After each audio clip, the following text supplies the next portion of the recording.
Baik, Bismillahirrahmanirrahim. Assalamualaikum warahmatullahi wabarakatuh. Innal hamdalillah nahmaduhu wa nasta'inuhu wa nastaghfiruh wa na'udzu billahi min shururi anfusina wa min sayyiati a'malina. May yahdihillahu fala mudhillalah wa man yudhlil fala hadiyalah.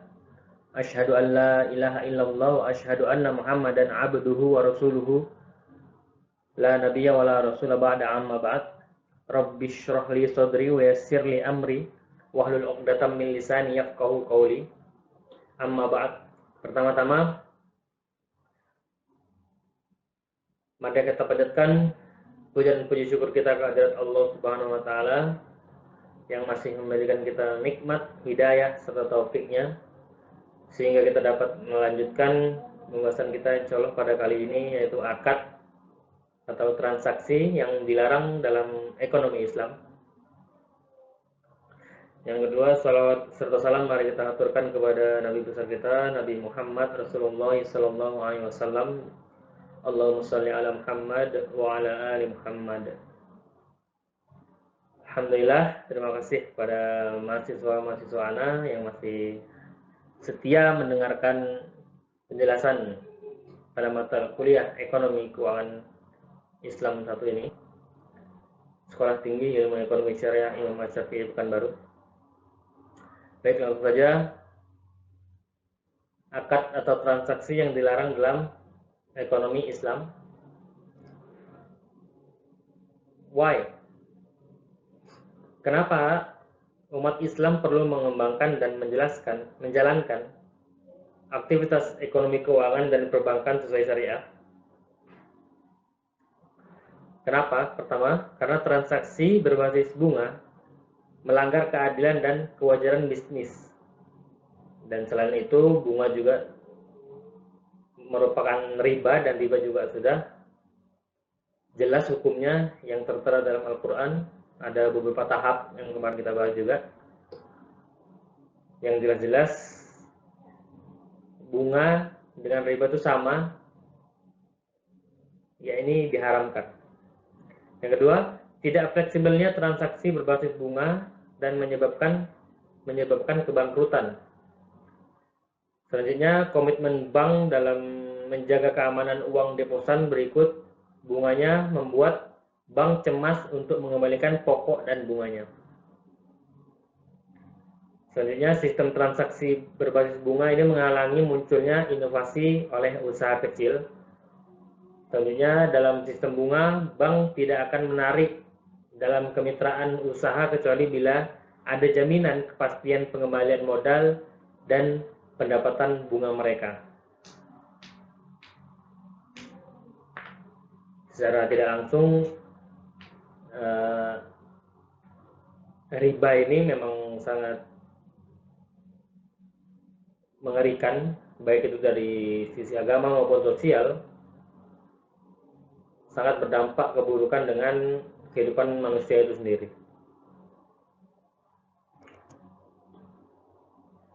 Faktor penyebab transaksi itu dilarang. Jadi kehalalan transaksi itu dapat dibedakan dapat menjadi haram dilakukan jika hal lain yang menyertainya seperti mekanisme dan cara memperolehnya dilarang syariah. Sehingga ada beberapa sebab atau ilat yang menyebabkan dilarangnya kegiatan jual beli, tentunya termasuk juga investasi. Berdasarkan Quran dan hadis dan pendapat para ahli fikih atau fikih ajaran Islam, ilat pelarangan tersebut adalah pertama memang haram zatnya. Karena haram karena bendanya, zatnya. Yang selanjutnya haram karena selain bendanya, selain zatnya. Yang terakhir ada karena tidak sah atau lengkap akadnya. Jadi faktor-faktor penyebab transaksi itu bisa dilarang atau diharamkan karena ada 3 ini. Karena memang dia haram terhadap zatnya. Yang kedua, haram karena selain zatnya, ya ini ya bisa dari perolehannya, mekanismenya, prosesnya. Yang ketiga, tidak sah atau tidak lengkap akadnya. Yang pertama haram zatnya. Jelas ini pelarangan kegiatan muamalah ini disebabkan oleh karena benda atau zatnya yang menjadi objek dari kegiatan tersebut.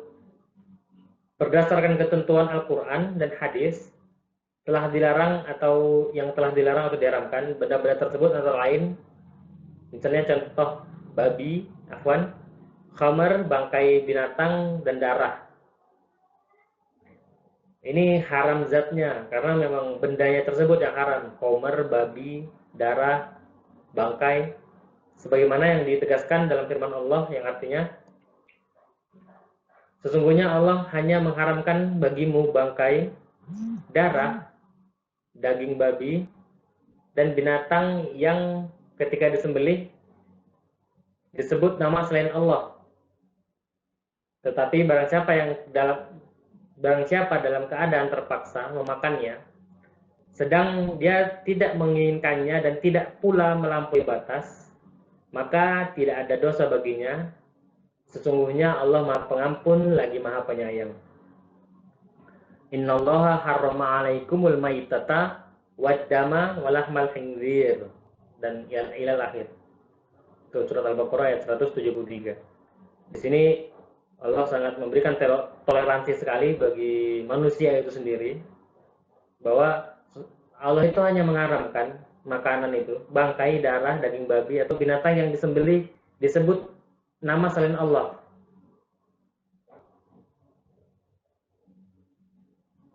Tapi di sini juga Allah memberikan, tetapi barang siapa yang keadaan terpaksa memakannya, sedang dia tidak inginkan dan tidak pula melampaui batas, maka tidak ada dosa baginya. Diberi keringanan kepada kita. Sesungguhnya Allah Maha Pengampun lagi Maha Penyayang. Ini contoh dari haram zatnya ya.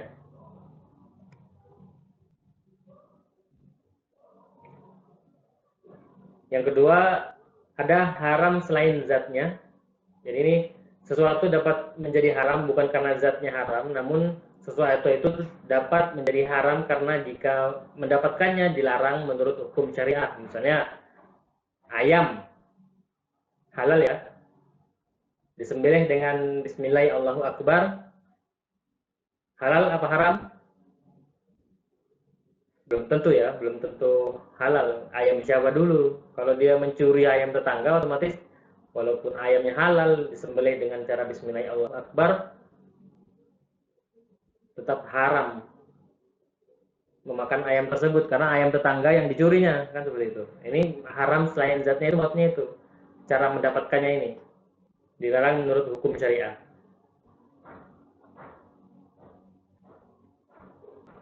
Transaksi yang termasuk melanggar prinsip saling ridho, antara lain misalnya ada tadlis namanya. Tadlis atau ghish, curang atau penipuan di sini, penipuan atau kecurangan.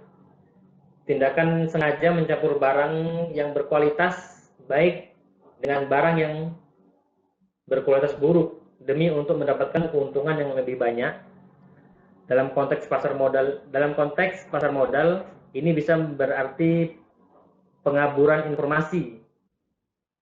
Dalam hal ini tadlis bagi menjadi 4 macam, yaitu tadlis dalam hal kuantitas, mengurangi takaran, tadlis dalam kualitas atau menjual barang cacat, tadlis dalam harga, memanfaatkan ketidaktahuan pembeli dengan menaikkan harga. Ini biasa ini kalau yang ini.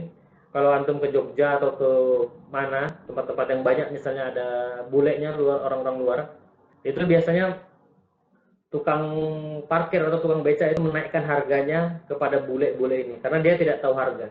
Itu tidak boleh ya. Yang keempat ada waktu penyerahan. Misalnya petani yang menjual buah bukan musimnya, atau konsultan yang berjanji menangkan tender dalam 1 bulan dan lain sebagainya. Ini tadlis namanya.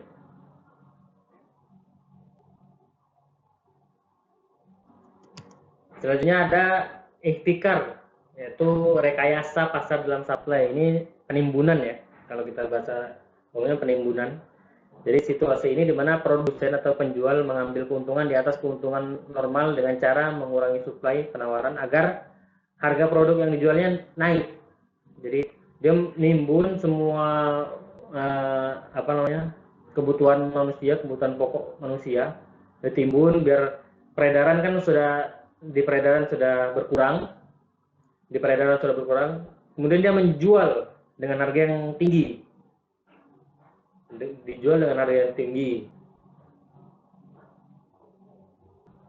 Ini ikhtikar namanya, tidak boleh, karena menghambat produsen lain untuk masuk ke pasar agar dia menjadi pemain tunggal di pasar monopoli. Ini monopoli dia.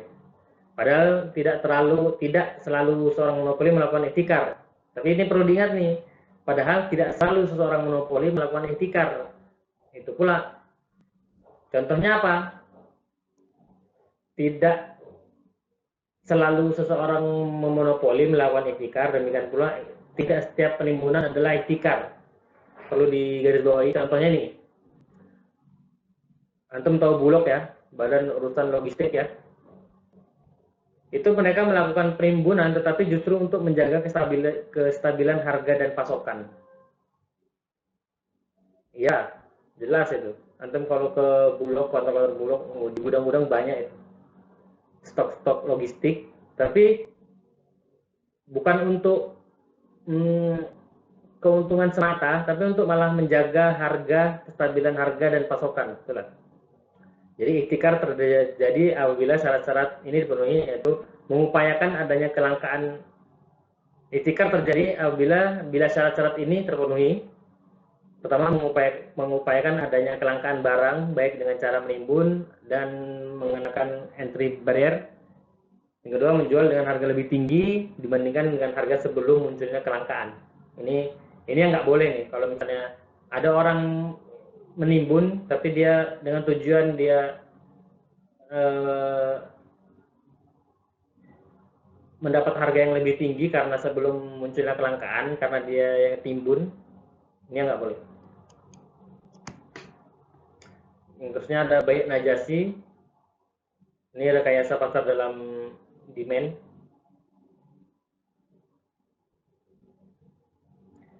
Bai' najasi ini secara bahasa berarti mempengaruhi, sedangkan menurut pengertian terminologi, najasi berarti jika seseorang meninggikan harga sebuah barang, namun tidak bermaksud untuk membelinya, melainkan hanya untuk membuat orang lain tertarik dengan barang tersebut sehingga dia terjebak di dalamnya, dan dia memuji komoditas tersebut dengan memuji komoditas tersebut dengan kelebihan-kelebihan yang sebenarnya tidak dimiliki komoditas tersebut dengan tujuan untuk promosi belaka. Ini banyak juga terjadi nih. Ini banyak terjadi. Misalnya contoh artis-artis yang di-endorse suatu produk, dia memuji-muji produk tersebut, dia mengagung-agungkan produk tersebut, tapi dia tidak membelinya, dan ternyata produk yang dia puji-puji itu tidak sesuai dengan yang aslinya. Itu banyak yang terjadi sekarang. Itu tidak boleh juga. Ada bai' al-mutor, eksploitasi. Ini jual beli dan pertukaran di mana salah satu pihak dalam keadaan sangat memerlukan sehingga sangat memungkinkan terjadi eksploitasi atau mengambil keuntungan secara sewenang-wenang oleh pihak yang kuat sehingga terjadi transaksi yang hanya menguntungkan sebelah pihak dan merugikan pihak lain. Ini juga banyak ini. Misalnya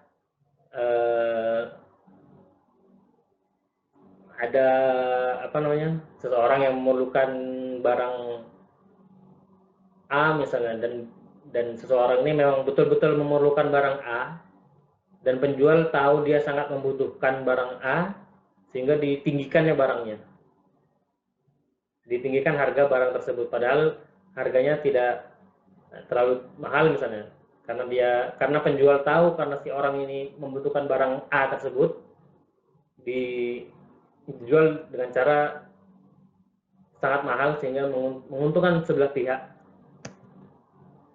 Sebenarnya ada akad yang dilarang, ada ikroh, yaitu segala bentuk tekanan dan pemaksaan dari salah satu pihak untuk melakukan suatu akad tertentu sehingga menghapus komponen mutual free consent. Jenis pemaksaan ini berupa ancaman fisik dan lain-lain. Ini gaben adalah di mana penjual memberikan tawaran harga di atas rata-rata harga pasar tanpa disadari oleh pihak pembeli. Jadi gaben ini memang ada dua jenis gaben, yaitu gaben kolil dan gaben fahish. Kolil itu harga yang tidak terlalu jauh dari harga pasar, dan fahish ini harga pasar yang cukup jauh bedanya. Ya, intinya hanya keuntungan semata tanpa memikirkan dunia, dia hanya memikirkan keuntungan dia saja. Rata-rata akad-akad yang dilarang ini dia hanya menguntungkan dia saja tanpa menguntungkan orang lain. Kenapa dilarang? Terus transaksi yang termasuk melanggar prinsip yang saling menzolimi adalah praktik ekonomi dan keuangan dalam bentuk tagrir atau goror, ketidakpastian, riba, maisir, dan riswah atau suap menyuap. Yang pertama tagrir atau goror ini situasi di mana terjadi incomplete information karena adanya ketidakpastian dari kedua belah pihak yang bertransaksi. Jadi tagrir ini terjadi bila pihak yang bertransaksi merubah suatu yang seharusnya bersifat pasti menjadi tidak pasti. Dalam hal ini ada beberapa hal yang bersifat tidak pasti, yaitu kuantitas, kualitas, harga, dan waktu penyerahan. Jadi goror ya seperti yang tahu ya, ketidakpastian lah ya. Misalnya contoh, kita memberi burung yang masih terbang di awan di atas. Siapa yang mau beli juga ya kan? Tapi kalau ada yang mau beli, nggak boleh, itu goror. Nggak boleh, itu goror. Membeli anak sapi yang masih di dalam kandungan atau di dalam janin misalnya, itu nggak boleh, itu goror. Tapi goror ini memang masih ada kadar-kadar goror yang diperbolehkan dan memang dihalalkan. Jika kadar goror tersebut memang sedikit, memang tipis, memang maksudnya tidak terlalu merugikan. Karena goror ini pasti merugikan, aslinya goror pasti merugikan. Tapi ada kadar-kadar goror yang kadar gorornya ini kalau tidak besar tidak masalah. Contohnya ketika antum membeli durian, antum ke tukang buah membeli durian, pastikan goror itu. Durian ini apakah bagus apa tidak, kan nggak tahu kita kan. Terus apa mungkin antum buka semua duriannya, terus antum ambil yang bagus, terus antum bayar sebagian saja, padahal antum buka semua duriannya? Kan tidak. Gak mungkin antum kupas semua duriannya, terus antum ambil yang bagus, terus antum bayar cuman yang bagus ini saja, yang durian yang sudah kebuka tidak bisa dijual lagi, seperti itu. Kan nggak mungkin. Itu masih diperbolehkan karena kadar kegorornya sedikit. Kalau tidak ada persen-persen lainnya, yang penting kadar gorornya sedikit, itu tidak dipermasalahkan. Contoh lain misalnya antum beli rumah second, terus antum bilang, ini goror ini. Kenapa? Antara pasir dengan semen, nggak tahu kita berapa banding berapa misalnya. Kan goror juga itu, tapi diperbolehkan. Goror tersebut diperbolehkan. Itu goror yang biasanya dari kuantitas, kualitas, harga, waktu. Biasanya kalau goror dari segi kuantitas itu kasus ijon. Ijon itu dimana pembeli menyatakan akan membeli buah yang belum tampak di pohon. Jadi terjadi ketidakpastian kuantitas. Kalau kualitas, misalnya peternak menjual anak sapi yang masih dalam kandungannya, di kandungan induknya, kan itu kualitasnya nggak tahu apakah nanti cacat dan lain sebagainya. Harga, seperti contoh pembelian murabahah 1 tahun margin 20%, kalau 2 tahun margin 40%. Tuh. Selanjutnya waktu penyerahan atas objek yang ditransaksikan, misalnya menjual barang yang hilang, karena tidak ada kepastian kapan barang itu akan ditemukan. Aneh juga sih kalau jual beli barang yang hilang itu. Ini nggak boleh ya. Soalnya riba, mungkin antum udah Berarti ya ziyadah tambahan ini. Karena kalau di ekonomi Islam sendiri harus diulang-ulang riba, riba, riba, riba, riba, riba haram, riba haram, riba haram, riba haram. Jadi riba ini yang diharamkan ya, ada tambahan. Memang berbeda dengan jual beli. Jual beli pun juga ada tambahan ya, kalau antum tahu. Riba itu ada tambahannya, jual beli juga ada tambahannya. Jadi kalau kenapa jangan ditanya kenapa riba haram? Karena ada tambahan. Jangan bilang karena ada tambahan, karena jual beli pun ada tambahan, ada keuntungan di situ jual beli. Karena riba menzolimi, tidak adil. Ada maisir juga perjudian.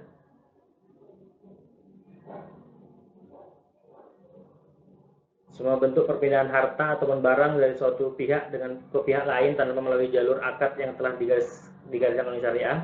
Namun perpindahan itu terjadi melalui permainan seperti taruhan uang, pada permainan kartu, pertandingan sepak bola, pacuan kuda dan sebagainya.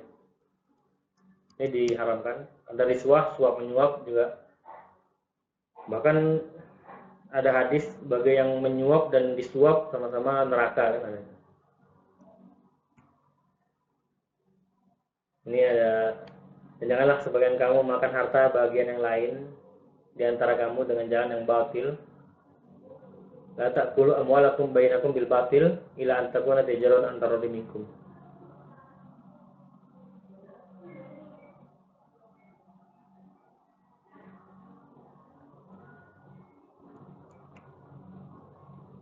Terus yang terakhir ada karena tidak sah atau tidak lengkapnya akad. Ini suatu transaksi yang tidak masuk kategori haram menurut zatnya atau ligati, dan selain zatnya atau ligweri. Belum tentu semerta-merta menjadi halal. Masih ada kemungkinan transaksi tersebut menjadi haram apabila akad atas transaksi itu tidak sah atau tidak lengkap. Karena akad yang tidak sah atau tidak lengkap, akadnya menjadi berikut. Ada rukun dan syaratnya tidak terpenuhi, menjadi ta'alaq dan atau two in one. Rukun dan syarat adalah misalnya suatu yang wajib, dan dalam transaksi misalnya ada penjual dan ada pembeli. Pada umumnya rukun dalam muamalah dalam bidang ekonomi ada 3, pelaku, objek, dan ijab kabul, biasanya itu. Sementara misalnya kalau jual beli ada penjual ada pembeli tapi tidak ada barangnya, itu tidak sah juga. Ya balik lagi tadi ke gharar tadi kan, tidak ada jual beli barang hilang tadi, karena itu menjadi tidak sah. Syarat adalah suatu yang keberadaannya melengkapi rukun. Contohnya pelaku transaksi haruslah seorang yang cakap, hukum, mukallaf. Bila rukun sudah terpenuhi tetapi syarat tidak terpenuhi, rukun menjadi tidak lengkap hingga transaksi tersebut menjadi fasid atau rusak. Demikian menurut mazhab Hanafi. Jadi kalau masalah syarat juga ada beberapa ulama. Misalnya contohnya mengharamkan anak kecil bertransaksi karena mereka belum cakap hukum misalnya. Itu memang masih ada yang mengharamkan.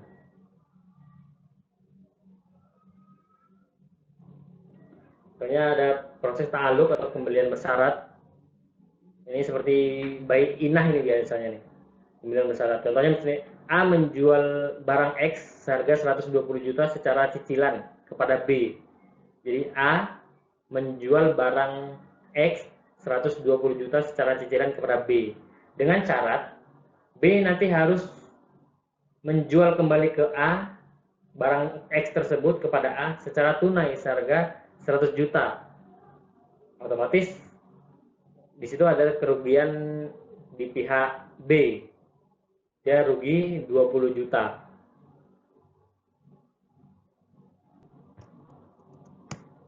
Atau akad two in one, yang dimana kondisi di mana satu transaksi diwadahi oleh dua akad sekaligus, sehingga terjadi ketidakpastian atau gharar mengenai akad yang mana yang harus digunakan. Contoh transaksi lease dan purchase, sewa beli.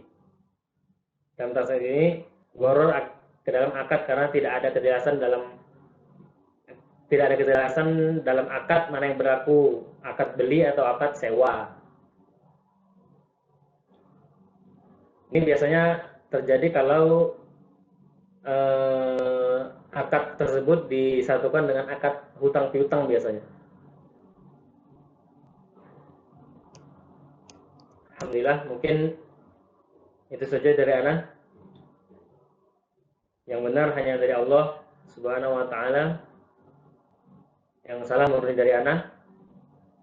Wal afu minkum, inni la ada. Syukran. Assalamualaikum warahmatullahi wabarakatuh.